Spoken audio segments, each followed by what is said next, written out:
8장 말씀입니다.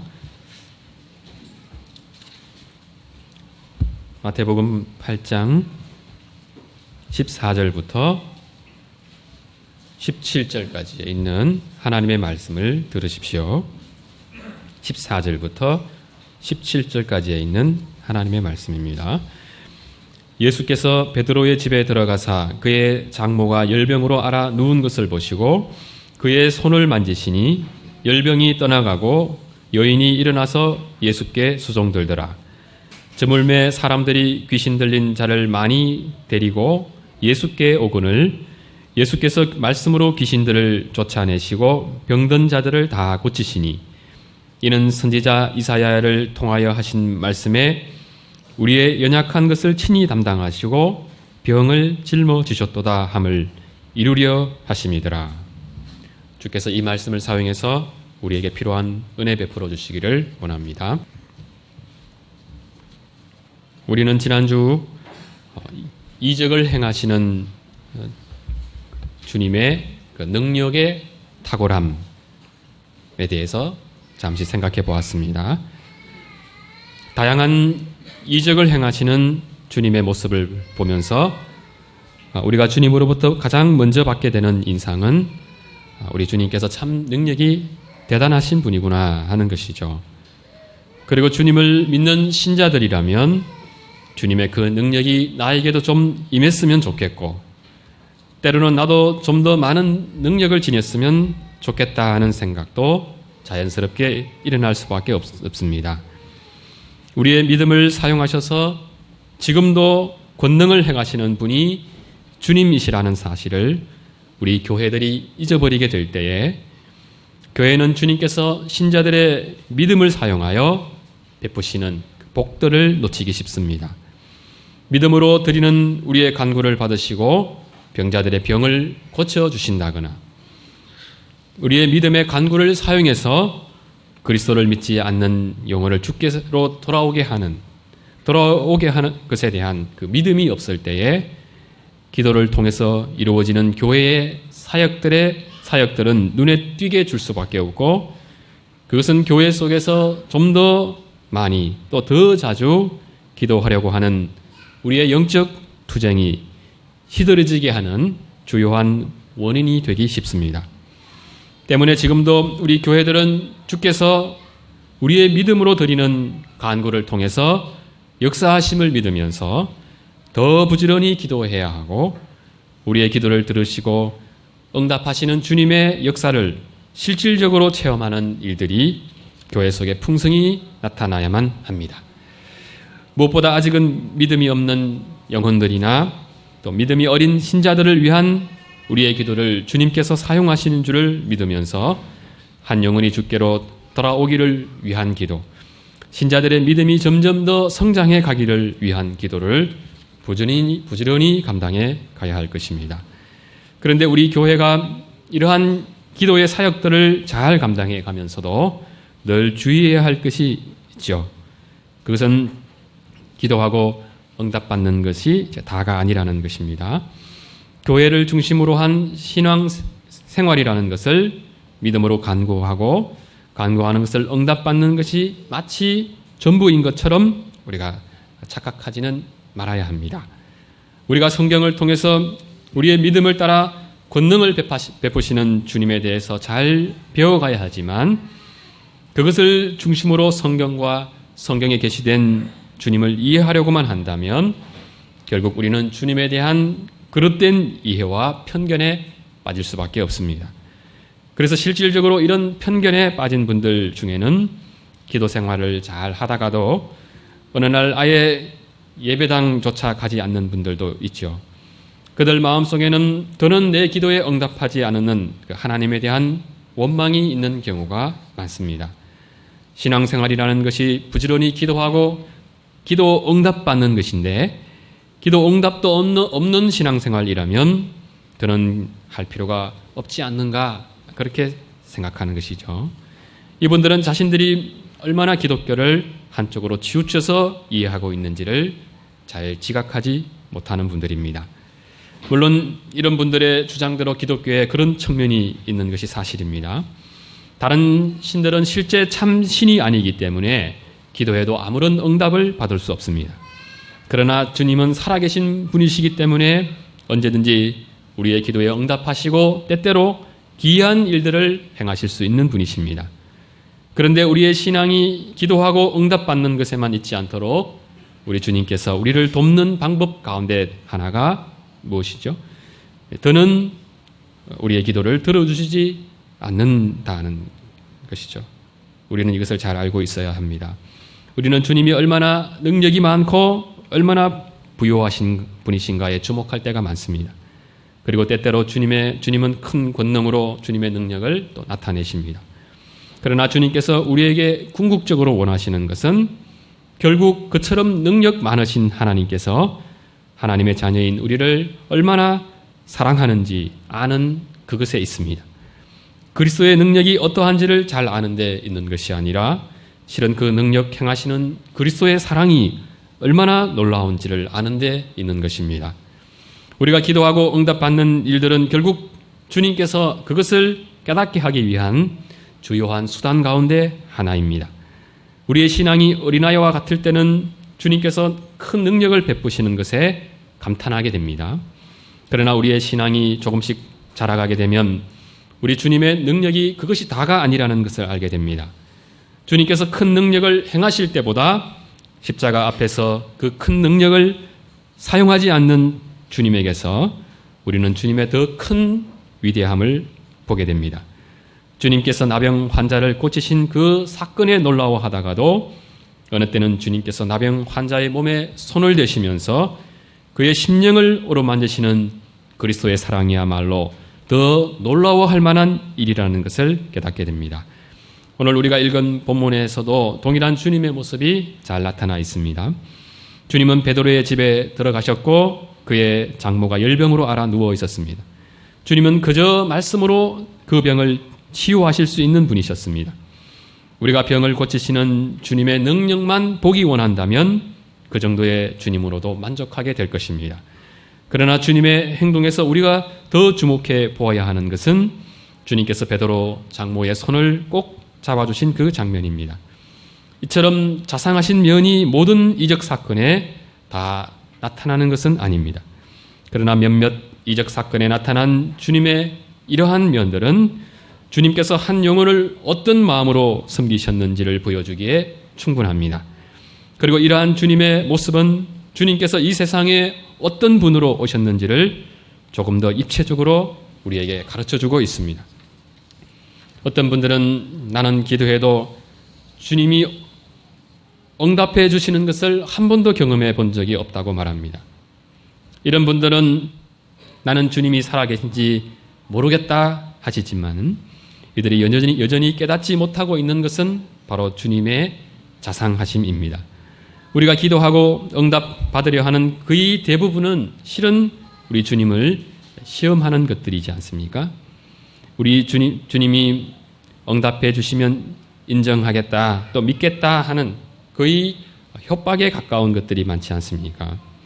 이처럼 믿음이 없고 주님을 시험만 하려는 분들에게 주님이 보여줄 수 있는 그 마지막 카드가 바로 주님의 십자가였습니다.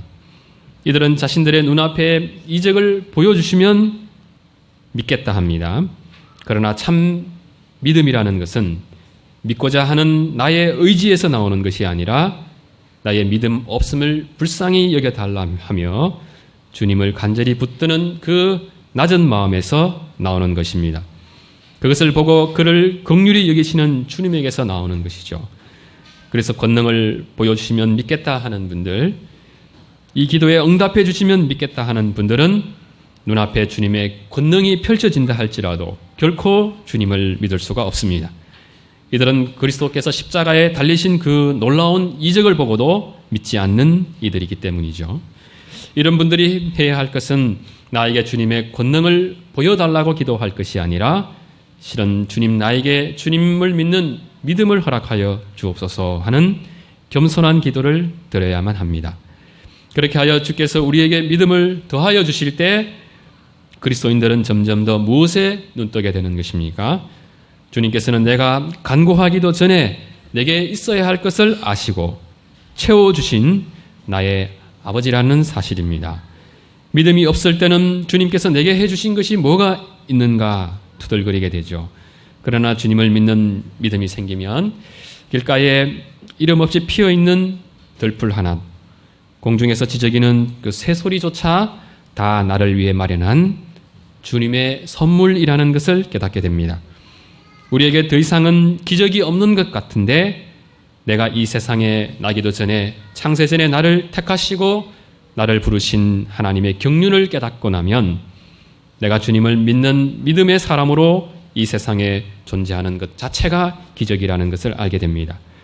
내가 나의 죄를 깨닫고 주께 고백하기도 전에 주께서 십자가를 지셨고 나의 죄값을 이미 다 지불하시고 용서하신 것이 얼마나 귀한 일인지를 알게 됩니다. 무엇보다 믿음으로 그리스도의 부활과 우리 몸이 다시 부활할 것을 바라볼 수 있다면 우리는 그리스도께서 갈릴리에서 행하셨던 그 작은 이적들이 우리 시대에 다시 나타나게 해달라고 때를 쓰면서 기도하는 일이 얼마나 부끄러운 어린아이와 같은 일인지를 깨닫게 됩니다. 그리스도께서 우리 그리스도인들에게 베푸시는 놀라운 부활의 권능이 가장 두드러지게 나타나는 현장은 죄로 말미암아 우리의 영혼이 병들거나 때로는 마치 죽은 자와 같이 되었을 때입니다.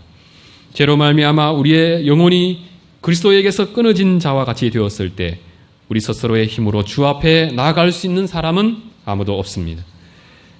그때 우리의 모습은 어떻게 하든지 병 낫기를 원하지만 고침받지 못하는 불집 병자의 모습과 같습니다. 이미 죽은 지 나흘이 되어 무덤에 갇혀있는 나사로와 다를 게 없습니다. 그런 우리의 심령이 어느 순간 살아나는 것을 경험하게 되는데 이것은 우리가 기도했기 때문이 아니라 부활의 권능을 가지신 주님께서 우리를 다시 살리셨기 때문입니다. 그러한 부활을 경험한 후 우리는 또다시 영적 병듦을 경험하게 되고 또 회복과 또 한 번의 부활을 경험하면서 날마다 우리에게 이적을 베푸시는 주님의 은혜의 현장 속에 살아가게 되는 것입니다. 그처럼 놀라운 주님의 역사들을 바르게 지각하는 분들은 일상 속에서 우리가 드린 그 기도를 주님께서 받으시고 응답해 주셔도 좋지만 응답해 주시지 않아도 감사할 뿐입니다. 기도를 들어주시지 않는 것도 우리 기도에 대한 주님의 응답이라는 것을 알기 때문이죠. 기도에 응답받지 못하는 그것이 결국에는 나에게 더 유익하리라는 것을 이미 베풀어 주신 주님의 은혜들을 통해서 잘 알고 있기 때문입니다. 그리스도께서 이 땅에 오셔서 참으로 우리에게 베풀어 주시고자 하셨던 그것의 실체가 무엇인지 그것을 미리 엿볼 수 있도록 사도 마태는 10개의 이적 사건을 기술하면서 빠뜨리지 않고 기록해 두었습니다. 그 말씀이 바로 8장 17절 말씀입니다. 17절 말씀을 보십시오. 이는 선지자 이사야를 통하여 하신 말씀에 우리의 연약한 것을 친히 담당하시고 병을 짊어지셨도다. 16절을 보면 사람들이 귀신 들린 자들과 병자들을 많이 데리고 왔습니다. 주님은 귀신들을 쫓아내 주셨고 병자들을 병에서 노임받게 하셨습니다. 이러한 주님의 모습에서 당시 갈릴리 사람들이 주목한 것은 그리스도의 놀라운 능력이었을 것입니다. 그리고 병에서 노임받은 이들은 자신의 병에서 해방된 기쁨에 도취된 채 집으로 돌아가는 이들도 있었을 것입니다. 그러나 사도 마태가 이사야 말씀을 의지하여 주목하고 있는 그리스도의 모습은 어떤 모습입니까? 그것은 병을 고치는 위풍당당한 모습과는 거리가 먼 모습이죠. 사람들의 인정과 칭찬을 받으며 점점 더 주목받고 높여지는 것과는 거리가 먼 모습입니다. 주님의 모습은 우리가 짊어져야 할 연약함과 병을 대신 짊어지신 어떤 면에서는 아주 안타까운 모습이 아닐 수 없습니다. 이 모습을 가장 먼저 연상케 하는 장면은 이스라엘의 대속죄일에 죽게 되는 염소 2마리입니다. 한 마리의 염소는 피를 흘리고 죽임을 당하여 성소에서 하나님께 드려졌고 또 한 마리는 사람이 없는 광야로 보내졌습니다. 광야로 보내진 염소 어깨 위에 지워진 것은 이스라엘의 죄악이었습니다. 그 죄악을 짊어지고 광야로 보내어져서 결국 죽어야 할 사람들은 이스라엘 백성들이지 않습니까? 주님은 이스라엘이 해야 할 그 일을 위해 염소 2마리를 예비해 두셨고, 한 마리는 피 흘려 죽음으로 이스라엘의 죄를 속하게 하셨고, 한 마리는 이스라엘의 죄의 짐을 지고 먼 곳으로 가서 죽음으로 이스라엘의 죄악이 동이 서에서 먼 것 같이 옮겨졌음을 눈으로 보게 해 주셨습니다. 뿐만 아니라 광야로 간 염소의 죽음으로 이스라엘의 죄악이 깨끗게 되었음을 알게 해 주셨습니다. 유대인들은 오랫동안 장차 오실 그리스도께서 2마리의 염소처럼 하나님의 백성들을 위한 대속의 사역을 감당하기 위해 오신다는 사실을 제대로 파악하지 못했습니다. 대속의 사역은 양과 염소와 황소의 피 흘림만으로 충분하다 생각했습니다. 그들이 기대한 메시아는 대속제일의 염소들처럼 이스라엘의 죄짐을 지고 가거나 피 흘려 죗값을 대신 지불하는 메시아가 아니라 그야말로 다윗의 위를 이을 영광스러운 왕의 모습입니다. 다윗조차 지켜내지 못한 이스라엘이란 왕국을 다시 재건할 뿐만 아니라 그 왕국을 영원히 다스리실 전능하신 왕을 기다리고 있었습니다. 실제로 이사야 선지자도 장차 오실 그리스도는 전능하신 하나님, 평강의 왕으로 불릴 자임을 분명히 선포했습니다. 그러면서도 그는 그 왕이 감당할 주된 사역은 대속제일의 2마리의 염소가 이스라엘의 짐을 지고 대신 피 흘리고 대신 먼 곳으로 떠나 죽는 데 있음을 아주 분명하게 증언하였습니다. 그리고 사도 마태 역시 이사야 선지자의 예언대로 그리스도께서는 우리의 연약함을 친히 담당하시고 병을 짊어지시기 위해 오셨음을 분명히 천명하였습니다. 그리고 이사야의 예언대로 그리스도께서는 한 마리의 염소처럼 우리의 연약함과 질병과 모든 죄짐을 지고서 골고다 언덕을 오르셨고, 또 한 마리의 염소처럼 십자가에 피 흘려 죽으셨습니다.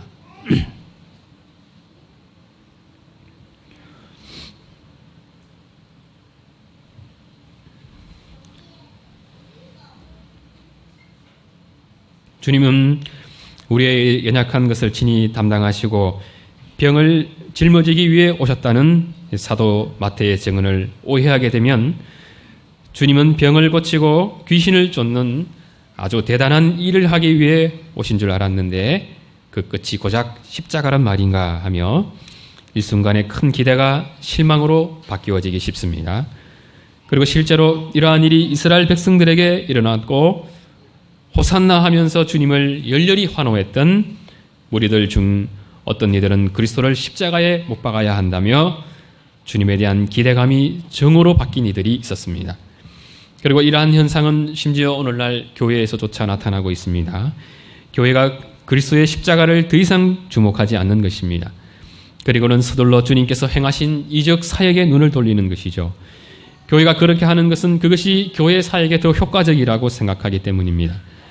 그리스도의 십자가에 대해서 교회가 말을 해도 사람들이 반응이 없는데 이적 사역에는 열광하더라는 것이죠. 십자가 복음을 전할 때는 교회 근처에도 오지 않던 사람이 이적 사역을 행할 때는 서로 교회에 오려고 한다는 것입니다.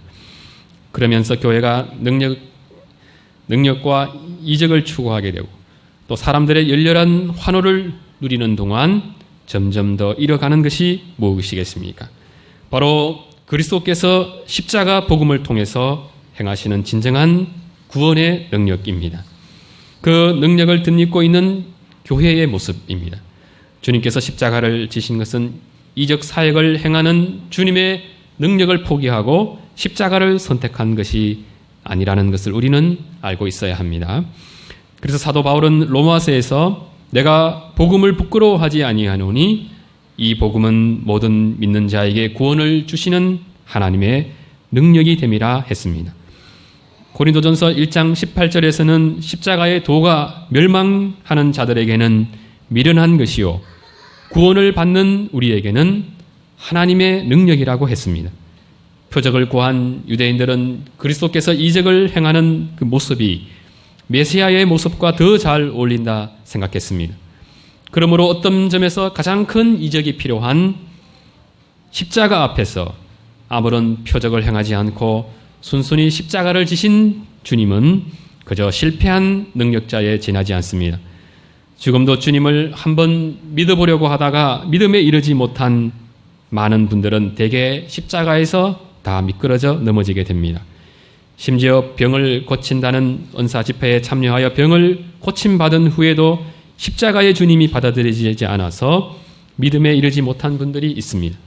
또 더 많은 사람들은 자신들의 병에서 아예 고침조차 받지 못했기 때문에 십자가의 복음이 무슨 소용이 있겠는가 하며 복음을 받아들이지 않습니다.